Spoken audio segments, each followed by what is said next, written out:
Hello विद्यार्थी मित्रों, तो आप सभी का स्वागत है हमारे इस YouTube चैनल यूनिक एकेडमी के अंदर। तो विद्यार्थी मित्रों, आज हम कक्षा 10 विषय गणित चैप्टर नंबर 5 जो हमारा समांतर श्रेणी है उसका बच्चों पेपर नंबर 1 का पूरा सॉल्यूशन देखने जा रहे हैं। आप लोग को मैं जो वीडियो गाला असाइनमेंट का बना रहा हूँ मैथमेटिक्स का, और चैप्टर वाइज बना रहा हूँ जिससे आपको अच्छे से तैयारी करने का अवसर मिले।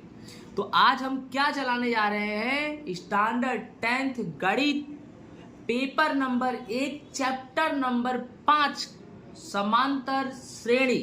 ओके, और जो आपके बोर्ड की परीक्षा में 13 नंबर का पूछा जाएगा। ठीक है, चलो सबसे पहले विभाग ए चालू करते हैं। विभाग ए में क्वेश्चन नंबर 3 है, समांतर श्रेणी 4, 10, 16, 22 के लिए सार्व अंतर डी ज्ञात करो। यहां पर आपके पास ऑप्शन ए 8, बी 5 और सी 6 और डी 12 है। अब सार्व अंतर कैसे ज्ञात करेंगे, तो सार्व अंतर का सूत्र होता है बच्चों, सार्व अंतर डी बराबर a2 माइनस a1। जो पहला है वो a1 है, दूसरा a2, तीसरा a3 और चौथा a4। तो सार्व अंतर d बराबर a2 माइनस a1। तो a2 कितना है 10, a1 कितना है 4, तो 10 में से 4 घटाएंगे तो बच्चों आएगा 6। तो हमारा ऑप्शन नंबर सी 6 है इसका आंसर। ओके, उसके बाद हमारा क्वेश्चन नंबर 17 क्या है, question number 17 a, 2a, 3a, 4a ये समांतर श्रेणी में है या नहीं, इसी की हमें करनी है जांच। तो बेटा इसका उत्तर है ये समांतर श्रेणी में है, बट क्यों है वो भी जानो। तो बच्चों जब कभी भी इस तरह का प्रश्न आए, राइट, कि कोई भी सीरीज दी है और आपको ये पूछा जा रहा है कि यह समांतर श्रेणी में है कि नहीं, तो यही तरीका है क्या, a2 minus a1, a3 minus a2, a4 minus a3, इसी तरीके से सोल्व करेंगे। बोलो क्या, a2 में से a1 घटाओ, फिर a3 में से a2 घटाओ, फिर a4 में से a3 घटाओ। ठीक है, तो चलो देखते हैं। सबसे पहले आपके सवाल में ये a1 है, ये a2 है, ये a3 है और बच्चों ये a4 है। बेटा a2 माइनस a1, तो a2 कितना है 2a और a1 a, तो बेटा 2a में से 1a घटाएंगे, इसके आगे कुछ नहीं तो कितना मान लेंगे 1। 2a में से 1a घटाएंगे तो क्या आएगा a। फिर बेटा a3 माइनस a2, तो a3 कितना है 3a, 3a माइनस a2 कितना है 2a, तो 3a में से 2a घटाएंगे बच्चों a। a4 माइनस a3, तो a4 कितना है 4a और a3 3a, तो 4a में से 3a घटाएंगे तो a। तो बेटा देखो a सार्व अंतर सब में समान आ रहा है कि नहीं आ रहा है। अगर सार्व अंतर डी सब में समान आए तो समझ जाओ वह श्रेणी में है, वह समांतर श्रेणी है। आई होप बच्चों आपको समझ में आ गया होगा। ठीक है, इसी के साथ अब हम विभाग बी पे आए हैं। विभाग बी का क्वेश्चन नंबर 28, समांतर श्रेणी 2, 7, 12 का 10वां पद ज्ञात करना है बच्चों। कौन सा पद ज्ञात करना है, तो 10वां पद ज्ञात करना है। तो सबसे पहले हमें क्या करना है, a बराबर कितना हो गया बच्चों 2, पहला वाला पद क्या होता है a। d बराबर क्या करेंगे 7 में से 2 घटा देंगे तो कितना आएगा बच्चों 5। और बेटा 10वां पद यानी n बराबर क्या होगा 10, 10वां पद यानी n बराबर 10। अब क्या करना है आपको, ध्यान दो। अब सबसे पहले हम क्या करेंगे, सूत्र लगाएंगे। कभी भी याद रखना सवाल में बोले वहां पद, क्या बोले सवाल में वहां पद, तो an का सूत्र लगाएंगे। अब यहां पर वहां पद बोला है, कौन सा पद बोला है 10वां पद, 10वां पद यानी an का सूत्र, तो an बराबर a plus n minus 1 into D. तो a और बच्चों n की जगह पे क्या लिख देंगे 10, तो a 10 बराबर a कितना है 2 प्लस n कितना है 10 माइनस 1 और d तुम्हारा बच्चों कितना है 5। फिर बेटा 2 प्लस 10 में से 1 गया 9 और फिर 5। बेटा 2 प्लस 9 का गुणा 5 में करेंगे तो 45 आएगा। तो 45 और 2 को जोड़ेंगे तो बच्चों कितना आएगा 47। तो ये हमारा क्या हो गया बच्चों आंसर। ओके, नेक्स्ट बच्चों हमारा क्वेश्चन नंबर 29 है। 29 में क्या है, प्रथम 1000 धन पूर्णांकों का योगफल ज्ञात करना। याद रखना हमें क्या ज्ञात करना है, योगफल, वो भी प्रथम 1000 धन पूर्णांकों का। तो 1000 का मतलब बेटा 1 + 2 + 3 डैश डैश डैश, लास्ट में कितना लिख दो 1000 और योगफल ज्ञात करना है। सबसे पहले जो पहला नंबर 1 है वह a हो जाएगा, a बराबर 1 और बेटा लास्ट में जो 1000 है वो तुम्हारा l हो जाएगा, l कितना हो जाएगा 1000 और बेटा योगफल ज्ञात करना है तो n भी तुम्हारा 1000 हो जाएगा। क्यों, ध्यान समझो, क्योंकि पहले जानो l 1000 क्यों है, l का मतलब होता है अंतिम पद, तो बेटा अंतिम पद तुम्हारा 1000 ही है तो l बराबर 1000 ले लो। फिर आपके सवाल में बोला 1000 धन पूर्णांक होगा तो कुल संख्या कितनी है 1000, तो n बराबर कितना हो गया 1000। लेकिन बच्चों एक चीज ध्यान में रखना, जब भी सवाल में l दिया हो, क्या दिया हो l, और योगफल ज्ञात करना हो, जब भी सवाल में l दिया हो और योगफल ज्ञात करना हो तो एस एन का ये वाला सूत्र लगाएंगे जिसको बोलते हैं सूक्ष्म यानी छोटा वाला सूत्र लगाएंगे। कौन सा सूत्र लगाएंगे, छोटा वाला।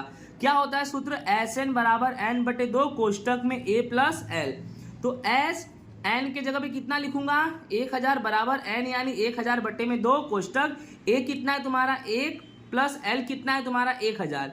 फिर 1000 को 2 से भाग देंगे बेटा, 1000 का आधा कर दो 500 और 1 में 1000 जोड़ दो बेटा तो 1001, ठीक है। अब क्या करेंगे 500 1001 का 500 में 1001 का गुणा करेंगे तो 500 500 आएगा। यानी करना क्या है आपको कि 500 के अंदर 1001 का गुणा, यानी ऐसा समझ जाओ जैसे कि 1001 है और उसमें 500 का क्या करना है गुणा करना है। अब समझो ये 0 है, 1 2 3 4 संख्या है तो कितनी 0 आएगी 4 0, फिर क्रॉस फिर 0 है, फिर 4 संख्या है तो 4 बार, फिर डबल क्रॉस, फिर 5 का 5 1 कम 5, फिर 5 का 0 में करेंगे 0, फिर 5 का 0 में करेंगे 0, फिर 5 का 1 में करेंगे बेटा 5। अब जोड़ो इसको 0 0 5 0 0 5 यानी 500 500, यानी तुम्हारा S 1000 500 500 आएगा। आई होप आपको समझ में आ गया होगा। ओके, नेक्स्ट हमारा विभाग नंबर सी है। विभाग नंबर सी में क्वेश्चन नंबर 40 क्या है, 7 से विभाज्य प्रथम 40 धन पूर्णांकों का योगफल ज्ञात करो। बच्चों फिर से योगफल आया, योगफल यानी एसएन, योगफल यानी एसएन। देखो तो 7 से विभाज्य कितनी 40 धन पूर्णांकों का योगफल ज्ञात करना है, यानी जो 7 से विभाज्य यानी जो 7 के पहाड़े में आता है। तो समझो 7 एकम 7, 7 दूनी 14, 7 क्या 21 डैश डैश डैश डैश 280। आप बोलोगे सर 280 कैसे, तो मैं आपको बता रहा हूँ 7 के पहाड़े में आए ऐसे कितने धन पूर्णांक चाहिए 40, यानी दिमाग लगाओ 7 गुणे 40 करोगे तो 280 संख्या मिलेगी। सबसे बड़ी संख्या कौन सी मिलेगी 280, यानी ये पक्का है कि 7 के पहाड़े में 280 कौन से नंबर पे आएगा 40वें नंबर पर आएगा। कौन से नंबर पे आएगा 40वें नंबर पर, यानी इस तरह से 7 14 21 और लास्ट में 280। तो a बराबर कितना 7, d बराबर 14 में से 7 गया 7 और फिर से बेटा देखो लास्ट में क्या आ गया तुम्हारा 280, यानी बेटा l बराबर कितना हो जाएगा 280। लेकिन बेटा यहाँ पे n बराबर 280 मत लिखना, यहाँ पर n बराबर कितनी पूर्णांक संख्या है कुल धन पूर्णांक 40, यानी n बराबर 40। इसके पहले वाले में 1000 जो रखा था n और l, क्यों, क्योंकि बीच में प्लस प्लस था, ठीक है ऐसा, ठीक है। तो n बराबर कितना ले लेंगे 40, क्योंकि कितनी संख्या है कुल 40 संख्या। चलो अब ज्ञात क्या करना है योगफल, योगफल यानी n बराबर 40 यानी S40 ज्ञात करना है। क्या ज्ञात करना है S40। अब फिर से याद रखो सवाल में l दिया है, क्या दिया है l, और क्या ज्ञात करना है योगफल, तो छोटा वाला सूत्र Sn बराबर n/2 कोष्टक में a + l। तो s n के जगह पे क्या लिखेंगे 40, 40/2 कोष्टक में a कितना है 7 प्लस l कितना है 280, फिर 40 का 2 से भाग देंगे आएगा 20 और 280 में 7 जोड़ दो कितना आएगा 287। अब क्या करेंगे 20 गुणे 287। अब 287 में 20 का गुणा करेंगे तो 5740, यानी S40 5740 आएगा। कैसे 287 में 20 का गुणा, 0 का 7 से करेंगे, 0 का 8 से करेंगे, 0 0 का 2 से करेंगे, 0 1 क्रॉस, 2 7 14 1 हासिल, 2 8 16 और 1 17 1 हासिल, 2 दूनी 4 और 1 5, इसको जोड़ दो 0 4 7 और 5, 5740 तुम्हारा क्या गया बच्चों आंसर। आई होप आपको समझ में आ गया होगा। ओके। नेक्स्ट विभाग डी है। विभाग डी में ध्यान देना, पहला नंबर क्वेश्चन जो 50वां नंबर है क्या है कि टीबी सेट का व्यापारी तीसरे वर्ष में 600 टीबी बनाता है। कौन से वर्ष में? तीसरे वर्ष में 600 टीबी का उत्पादन करता है और 7वें वर्ष में 700 टीबी का उत्पादन करता है। ठीक है, वह मानता है कि प्रत्येक वर्ष उत्पादित टीबी की संख्या एक समान बढ़ना चाहिए। यानी वह ऐसा मान रहा है कि जो टीबी की उत्पादन की संख्या है वह प्रत्येक वर्ष बढ़े, लेकिन कैसे बढ़े? एक समान बढ़े। तो आपको इसमें 3 चीजें ज्ञात करनी है। पहला, प्रथम वर्ष का उत्पादन ज्ञात करना है। दूसरा, अब प्रथम वर्ष का उत्पादन यानी ए ज्ञात करना है। क्या ज्ञात करना है? ए। फिर 10वें वर्ष का उत्पादन यानी बेटा A10 ज्ञात करना है। क्या ज्ञात करना है? A10। फिर प्रथम 7 वर्ष के कुल उत्पादन टीबी की संख्या, अब कुल बोले मतलब कुल यानी टोटल योग ज्ञात करना है, यानी S7 ज्ञात करना है। क्या ज्ञात करना है? S7। फिर से देखो, प्रथम वर्ष का उत्पादन यानी A, 10वें वर्ष का उत्पादन यानी A10 और प्रथम 7 वर्ष में कुल यानी योग यानी S7 ज्ञात करना है। तो चलो ध्यान से समझते हैं। पहले तो क्या लिखा है कि तीसरे वर्ष में 600, तीसरा यानी A3, तो A3 बराबर 600 और बेटा 7वें वर्ष में 700, तो A7 बराबर 700। बोलो समझ में आया कि नहीं आया? अब क्या करना है, A7 को हम A प्लस 6D लिखेंगे। क्या लिखेंगे? A प्लस 6D, यानी A7 को लिखेंगे A प्लस 6D बराबर में कितना आएगा? 700 और A3 को A प्लस 2D बराबर कितना? 600। आप बोलोगे ऐसा क्यों? क्योंकि एक कम होता है। जैसे आप बोलोगे सर A7 को A प्लस 6D क्यों लिखा, तो A7 का मतलब होता है A प्लस N की जगह पे कितना लिखोगे? 7 माइनस 1 और D, तो बेटा A प्लस 7 में से 1 गया 6D। देखो A प्लस 6D आया कि नहीं आया? A प्लस 6D आया। ओके, अब करना क्या है, ध्यान दो। यहाँ देखो कोई सिंबल नहीं है तो प्लस का है तो माइनस, यहाँ प्लस है तो माइनस, यहाँ प्लस है तो माइनस, ए कट गया। अब 6 में से 2 गएगा, कितना बचेगा? 4। क्यों? ये रहा प्लस और नीचे माइनस है, तो 6 में से 2 गया 4, बड़ी संख्या 6 का चिन्ह प्लस, तो 4D बराबर 700 में से 600 गया तो 100, तो बेटा D बराबर 100 और 4 बट्टे में, तो 100 को 4 से भाग देंगे तो 25, यानी D बराबर कितना आ गया तुम्हारा बच्चों? 25 आ गया। D बराबर कितना आ गया? 25।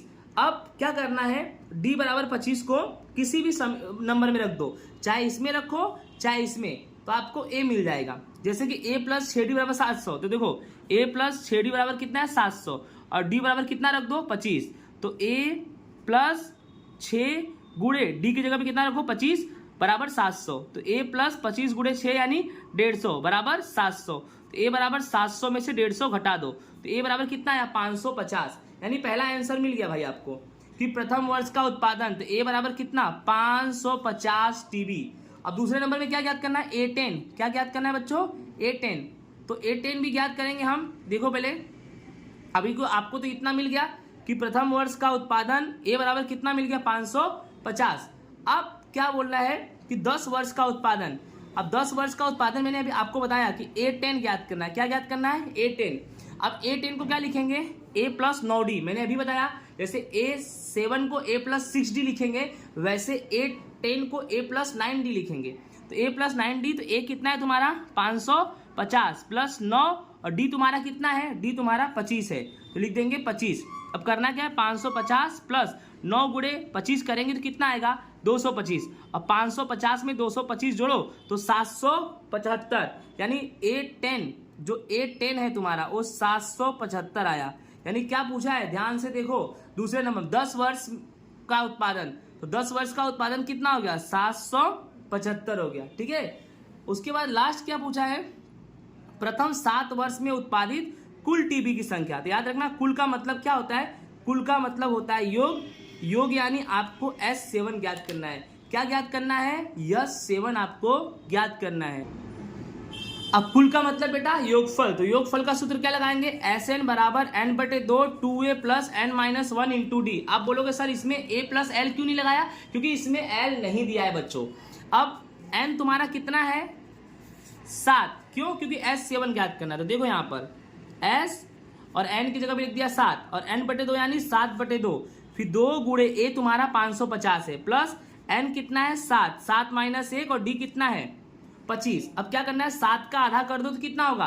अगर आपके पास 7 रुपया है उसका आधा कर दो, 2 से भाग दे दो, तो 7 का आधा 3.5 हो जाएगा। ठीक है, अब 550 गुणे 2 करेंगे तो 1100 आएगा, प्लस 7 में से 1 गया 6 गुणे कितना बच्चों, गुणे 25। ठीक है, फिर 3.5 1100 लिख दिया, प्लस 25 गुणे 6 करेंगे तो 150, फिर 3.5 1100 में 150 जोड़ेंगे तो कितना आएगा 1250। अब मैंने क्या किया, 35 बटे में 10 लिख दिया, क्यों, दशमलव हटा दिया, और यहां पर तुम्हारा कितना है 1250। अब 0 से 0 क्या हो जाएगा, कट जाएगा, तो कितना बचा 35 गुणे 125। तो बेटा 35 में 125 का गुणा करोगे तो 4375 आएगा। तो इसी के साथ हमारा गाला असाइनमेंट पेपर नंबर 1 मैथ का चैप्टर नंबर 5 होता है पूरा। आई होप आपको अच्छे से समझ में आया होगा। इसी के साथ अलविदा, राधे राधे।